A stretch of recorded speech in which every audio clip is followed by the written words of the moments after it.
जय श्री कृष्णा। ब्रह्मा के पुत्र अत्रि ऋषि 10 प्रजापतियों में से एक थे।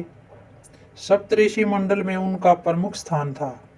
उनकी पत्नी अनुसुईया परम साध्वी, ज्ञानवान, गुणवंती तथा पतिपरायण थी। पतिव्रता स्त्रियों में अनुसुईया का नाम अग्रण्य था। आज भी उनके नाम का सब लोग अत्यंत आदर के साथ स्मरण करते हैं। त्रेता युग में भगवान रामचंद्र जब वनवास को गए, उस समय वे एक समय अपने भाई लक्ष्मण तथा सीता पत्नी के साथ उन्हीं अत्रि ऋषि के आश्रम में दर्शनार्थ पहुंचे थे। उस समय अत्रि ऋषि ने श्री रामचंद्र जी को पंचवटी में निवास करने की सम्मति दी थी तथा अत्रि पत्नी अनुसुईया जी ने सीता जी को पतिव्रत धर्म का उपदेश किया था।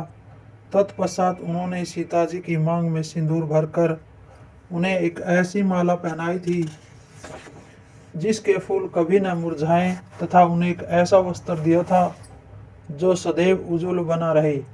ये तीनों वस्तुएं, एक सिंदूर, माला और वस्त्र, वनवास की संपूर्ण अवधि में सीता जी के रक्षक बने रहे और उनका सौभाग्य सुरक्षित बना रहा।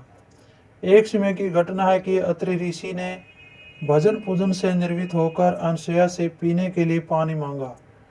पति की आज्ञा सुनकर अनुसुईया पानी लेने के लिए अपने स्थान से उठी, परंतु जिस समय वे पानी लेकर अत्रि ऋषि के पास पहुंची, उसी समय ऋषि की समाधि लग गई। पति को समाधिस्थ देखकर अनुसुईया जल पात्र हाथ में लिए हुए उनके सामने ही खड़ी हो गई। उन्होंने सोचा कि जिस समय ऋषि की समाधि भंग होगी तब वह जल पात्र उन्हें दे देंगी।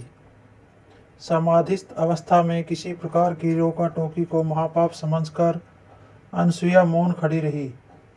ऋषि की वह समाधि कुछ क्षण के लिए नहीं थी। 12 वर्ष का लंबा समय व्यतीत हो गया। इस बीच ऋषि समाधि मगन बने रहे और अनुसुईया उनके सामने ज्यों की त्यों जल पात्र को हाथ में लिए हुए स्थिर खड़ी रही। इस लंबी अवधि में उन्होंने अन्न जल कुछ भी ग्रहण नहीं किया। उनका संपूर्ण शरीर सूख कर कांटा हो गया। 12 वर्ष बाद जब ऋषि की समाधि भंग हुई तो वे अनुसुईया को इस स्थिति में खड़े देखकर परम प्रसन्न हुए। उनके पतिव्रत धर्म की ऋषि ने अत्यंत सराहना की। अत्रि ऋषि 12 वर्ष तक समाधि मगन रहे और अनुसुईया इस अवधि तक उनके समक्ष जल पात्र हाथ में लिए हुए निश्चल खड़ी रही।